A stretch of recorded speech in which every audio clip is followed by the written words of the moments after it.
That Temple of the Killer Tiger Monkeys audio drama podcast. Imagine a world where demons have been released from hell. Thousands of demons causing untold chaos in a city. Now imagine that those demons do not wish to return, but they know they only have limited time before they are banished back, so they decide to fight for their right to stay. This is the situation of our story, and we follow how the city council, seeing that the city is now overrun with supernatural monsters, invests in a secret temple of demon hunters to rid them of this infestation. Yet with so many people seeking to profit and use the situation to their advantage, things threaten to veer into mayhem itself. This is a story of greed, treachery, hope, freedom, and the struggle between demon and human. This urban fantasy, told over 26 exciting episodes, stars outstanding talent from iconic Hollywood movies through to Saturday morning TV and UK soaps. Doug Bradley, star of Clive Barker's Hellraiser movie franchise. Doug is famous for playing the iconic horror character Pinhead in 8 Hellraiser movies. In our story, he plays the demon Iftagrin, who has been released from hell by the Hunter. Now on Earth, he allies himself with demons who defy Satan and refuse to return to hell. Who are you, mortal? Who are you to summon my majestic presence to this physical realm? I, a lord of the 7th circle of the 12th level of the kingdom of spite and hate? Who are you? Waifu, my friend, I will go and speak to the demons in the camp and tell them of our plan. I will raise a demon army there, and we will take back our freedom. Besides, not only will the others need someone like me, with magic, to burn the sigils off if they need to return to their normal state, but without someone like me having magic, then they are all vulnerable to mortal man. Asks. This is a tricky situation, my friend. Potentially fighting both the temple and the other demons will be hard. Do you have a plan for this? 100 demons will protect the march from the temple. However, fighting Effelhofken and De Hoofke will be beyond them. But let's not forget, my friend, that I also have retained my powers. Replies here to Grin. Yes, you have, but you're still no match for those two. You'd be outgunned 2-1. Indeed. But there is a way to defeat them. And I'll need your help. Nicholas Vince, known for playing the demonic character the Chatterer in the first 2 Hellraiser movies, Hellraiser and Hellraiser 2 Hellbound. He also featured in the movie Nightbreed playing the character Kinksky. In our story, he plays the demon Effelhofken, who is the leader of the demons that want to force all of the demons back to hell, as he craves personal reward from Satan. He enters a treacherous alliance with the representative of the local council. Been promising me this access to Satan for 9 months. I have done your bidding for all that time. I have controlled this camp, fought with my friends, and ruled in your name. And now, where is my access, mortal? I want my name mentioned in glowing terms to Satan. He must know in full detail about everything I have done and will do in order to serve his greatness. You will do this, and in return I will gain mastery over the demons again, so that we can send them all back to hell. De Hoofke, my horrifically muscular friend, we are on the way to regaining our throne once more.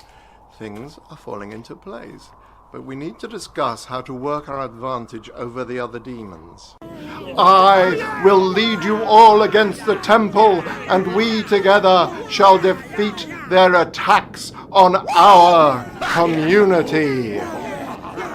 As you have defied me, you will pay the price of all the others who defy me. You will be banished into the vortex for all time. Simon Bamford, known for playing the demonic character Butterball in the first 2 Hellraiser movies, Hellraiser and Hellraiser 2 Hellbound. He also featured in the movie Nightbreed playing the character Onaka. In our story, he plays the demon Weiyufo, who is a longtime friend of Iftagrin. Here they are reunited on Earth, and work together to ensure the demons are kept free from being returned to Hell. Deacon! It's you! It's really you! Deacon, my old friend. How long have you been here? Have you just arrived? You look nice and clean, not at all covered in shit like the rest of us. Nice man, very clean teeth. We chopped his head off, minced his body, and now play 10-pin bowling with his head. Floyd is speechless. You put a finger up each nostril, one in his mouth, and if thrown correctly, you can get some great curl. I think the curl comes from the fact he has a very lovely side parting. Are you sure that you want to do this? Ask Weiyufo. There is so much risk involved. Things may go wrong. Yertugrin smiles at him. Nothing will go wrong, my old friend. I have you to rely on. Michael Berryman, the veteran Hollywood horror actor, known for appearing in the Hills Have Eyes movies as a savage cannibal. He has also appeared in One Flew Over the Cuckoo's Nest, Weird Science, and many other horror movies and TV series over his long career. In this story, he plays the part of the chief executive of the city council. Finding that the city is overrun by demons, he is forced into a treacherous alliance with the Illuminati, who cover up the situation, which buys him time to bring in a force of demon hunters to save the city. Okay, to do that, we'll need to contact the Illuminati and ask them to make the cover-up national. Well, they own the media, and using them will be the only way we can get that organized. The money you're making from the council contracts and assets, they can't be that much. I mean, I know, because we've already screwed them for as much money as we can get.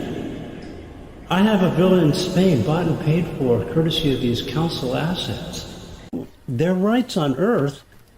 They don't have any rights on Earth. They're demons. It doesn't matter what they are. They are residents here, and we have a moral duty to protect their rights while they're here. No, we don't. We have a moral duty to kick them out and send them back to hell where they belong. I spent an utterly ridiculous fortune of taxpayers' money on you. Now I want to see a return on that investment. Get that attack underway right now. Okay. The attack will be started pronto. Good, and make sure that 50 grand is available to me in the next few days. I want the money. James Pax, known for playing the character of Lightning, one of the supernatural villains, the Three Storms, in the movie Big Trouble in Little China. He's appeared in many movies and TV series, notably also starring in the movie The First Emperor as the First Emperor of China. In our story, he plays the part of the villainous Mai Fu Ling. He is the leader of a rival faction of demon hunters from China and uses underhand tactics in order to steal the city council's contract to remove the demons. Power, precision, and focus. The Shrine of the Flying Attack Dragons trains its members to be made of iron. They are trained from the age of 6 to be fearless, cunning, and devastating in attack. Master, you did well. I think we will indeed have 2 new members by the time the week is out. Yes, the second in command of temple operations and the temple enchantress. Without those 2 there, the temple will surely fail in its mission, and we can then move in and steal the contract from them. We'll have the city council over a barrel, and we'll force them to pay us double our original offer, just to fix the temple's mess. We want you to join our shrine, Cock. And if you don't, then Taipan will tell Yinghua all about your time in Thailand. You dirty bastard! Checkmate, I believe, Mr. Wang. Agree to join us, or this troop of lovely ladies will educate your little Yinghua on your extensive Thai adventure. Adam Deacon. BAFTA Award winner Adam is known for his Hood movies. He rose to fame for his role in Kidulthood and the sequel Adulthood. Since then, he has shot his own Hood movies with great success, Anuvahood and Samovahood. In our story, he plays the part of the council rep, a treacherous little man who involves himself in a deal with the demons in order to solve the demon crisis himself and further his own career in the city council hierarchy. Now see here, king of the camp, we have a deal. You run the camp my way, and I get you communication access to Satan. That's the deal. If you can't honour your side of the bargain, then it's bye-bye Satan. Well, you better wait for longer. Because if you want to get anywhere in hell, you need this access. And we're the only ones who can help you get what you want, and you know it. So I suggest you get your attitude sorted out and start remembering who is the power behind your phone here. We own you. I told you, that demon's my bitch. I own his ass. So, just out of interest, are all the executives aware of my excellent work down here? That's excellent. Due to all my personal undertakings down here, do you think the next executive vacancy that opens up would perhaps be likely to come my way? Doesn't everyone? The chief exec says with a sigh. I will do this for you, but I want a seat at the executive's table. I'm bored being a council rep. To be frank, this position is beneath me. Dealing with police all day and living in a crappy porter cabin. I want the good stuff like you guys. I want my place at the big boys' table. These are the people who contact Satan. Once I'm on that board, I'll be able to speak directly to Satan himself on your behalf. How the hell does that sound, Etho, my boy? John Altman, this legend of British TV, built his reputation through playing the dastardly character of Nasty Nick in EastEnders. This villainous persona has led him to play villains in many films since then. In this story, he plays the part of the Hunter, a money-motivated anti-hero who is releasing demons from hell in order to box them and sell them to specialist collectors. His constant releasing of demons has created the demon crisis, which is engulfing the city.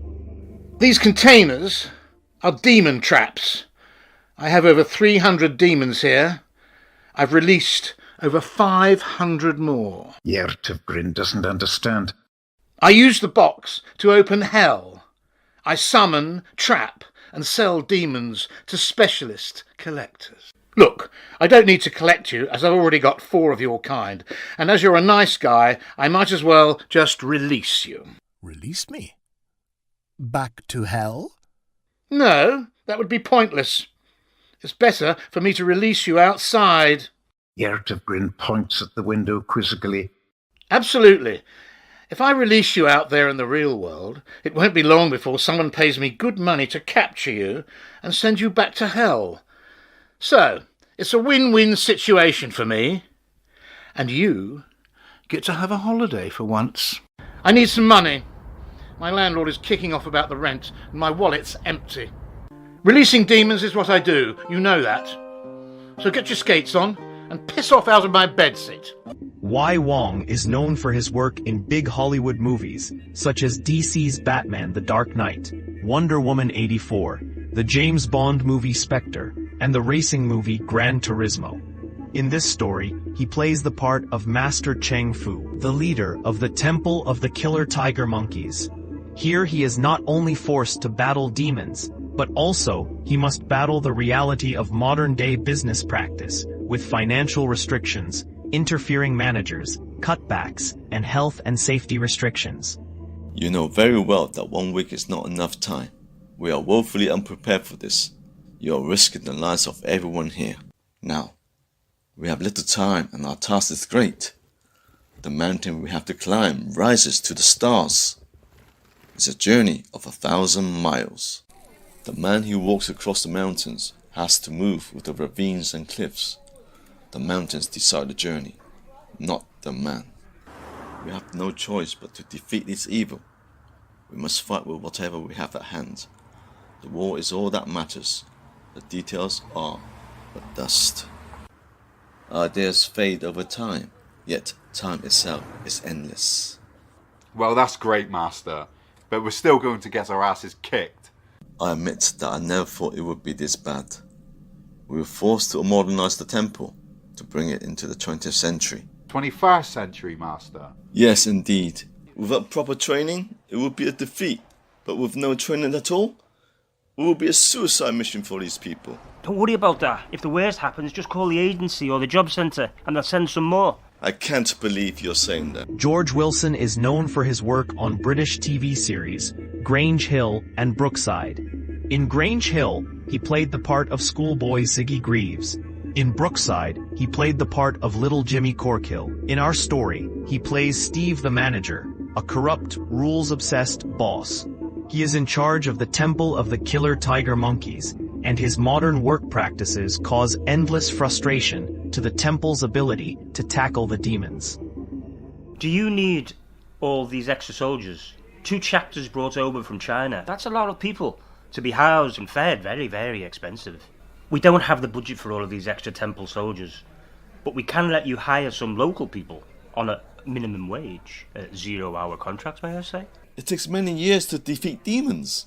Long, hard training.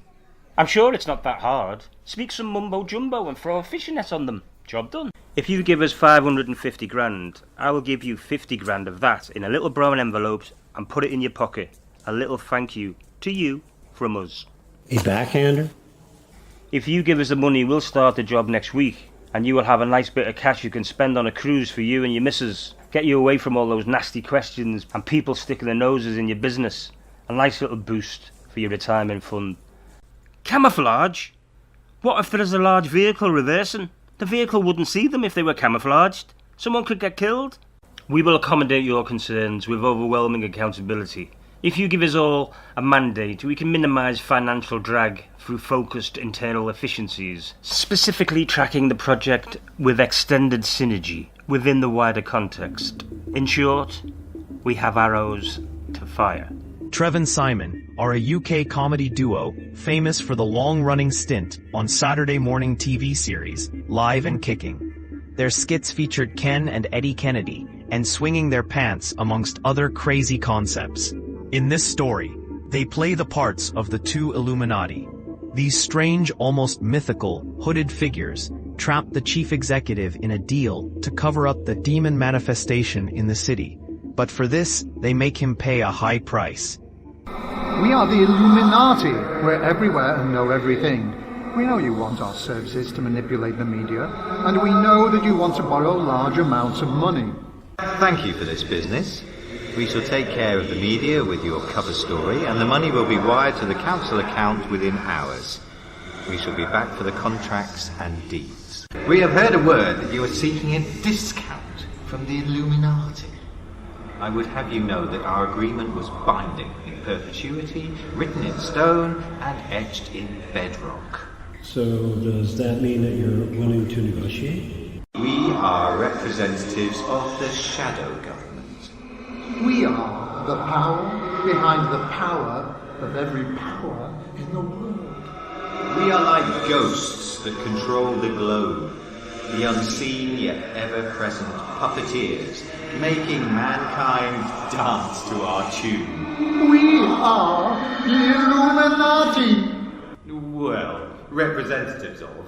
We don't get invited to all the meetings and parties. Yes, quite. We do seem to miss a remarkable amount of gatherings. Or rather, they don't invite us. Perhaps they forget about us, or they just don't value our contribution. Dr. Hugh Pincott narrates the entire story. His calm and measured delivery brings authority and gravitas to this tale.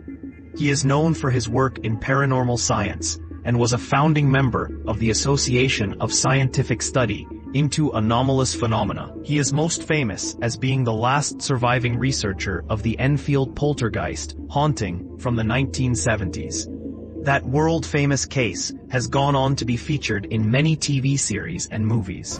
Cock orders his squad to crouch down so they can't be seen, and then he observes the demon and the area around it. The demon is indeed hunched over while covered in robes. It doesn't move apart from breathing, and its festering breath rises up from under its robes as steam. Soon the blue light erupts from the vessel, and Cock tilts it so that the light is cast onto the demon. He carries on the invocation, and the squad all watch expectantly. This ensemble cast of stars is supported by a talented group of local theater and film actors who bring the story to life with great enthusiasm and ability. I will take you beyond all comprehension to the vast chasms of your consciousness. I am the Master Swift. Well, anyway, I'm now a union rep, so I believe the demons will want to listen to me. I am the library of the underworld. I see and hear all, and have seen and heard all since the beginning. It was too soon. We asked for 6 months to train and get ready, but we were told no. They sent us on a suicide mission. Father, we must go immediately. What is it? A demon? Worse, it's a parking attendant. We haven't paid for a ticket to park here. Zing! Quickly drive us out of here. Every episode is filled with layered sound effects and a music score to create a fully immersive experience that takes you to the heart of the action. The yellow energy arcing into the air above the device turns blue, and a rift 10 feet high opens above. He double-clicks his preferred mix file, and the sound system erupts with a siren, followed by a pounding bass line and explosive drums. The crowd cheer and begin dancing. The music is cut off, revealing nothing but the screams of protesters and the sounds of furious violence from demons and riot police. But it's too late. 2 figures, one normal-sized and one a giant Hulk, drop out of the rift and crash onto the ground next to them. Cock Wang! She squeals as he spins her around in a hack. They stop spinning and she kisses him lovingly on the lips. He kisses back. As he wonders what the hell the shadow is, he picks up the dark figure of the landlord and throws him through the hunter's window. The glass explodes everywhere with an almighty crash. 100 demons clamber out into the sunshine and rush to face the oncoming attack. Both sets of warriors clash with a crash and roar as claw and fist smash into each other. Demons are exploded as these magics smash into them and the air burns and crackles. The marchers are stunned to see magic being used against them. The entire series of the Temple of the Killer Tiger Monkeys audio drama podcast is now available to listen to on all major podcast streaming platforms like Apple Podcasts, Spotify, Deezer, YouTube, and others. It is also available on all major podcast apps, with 26 exciting episodes to listen to and download. The book version is available to buy as paperback or Kindle on Amazon. Back out in the city, the night is drawing in, but the darkness is diminished as the city is ablaze with multiple fires. Screams, shouts, and explosions can be heard from everywhere.